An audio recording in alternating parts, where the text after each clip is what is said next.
മക്കത്ത് പോയാൽ കിട്ടുന്ന 3 പ്രതിഫലം. ഒന്ന് ആ മനുഷ്യന്റെ ജീവിതത്തിൽ ചെയ്ത പാപങ്ങൾ അള്ളാഹു പുറത്തു കൊടുക്കും. ഉമ്മ പ്രസവിച്ചതുപോലെ ആക്കി കൊടുക്കും. 2 മക്കത്ത് പോയവർക്കൊക്കെ അറിയാം, എത്ര സുഖമില്ലാത്ത മനുഷ്യനും അവിടെ ചെന്നാ അവൻ ആരോഗ്യം കിട്ടുമെന്ന് നബിയിനാ റസൂലുള്ളാഹി. ഇവിടെ ദാവൂദ് നബി അലൈഹിസ്സലാമിനോട് അള്ളാഹു പറഞ്ഞു കൊടുത്തു, അവിടെ ചെന്നാൽ ഏത് രോഗിക്കും അള്ളാഹു ആഫിയത്ത് കൊടുക്കുമെന്ന് നബിയിനാ റസൂലുള്ളാഹി.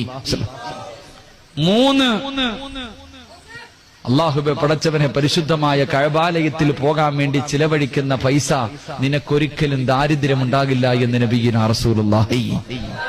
മുടക്കി എന്ന് പറഞ്ഞിട്ട് നീ ഇവനെ പേടിക്കണ്ട. അള്ളാഹുവിന്റെ കഅബാലയത്തിൽ പോകാൻ പൈസ മുടക്കിയിട്ടുണ്ടെങ്കിൽ നീ പേടിക്കണ്ട.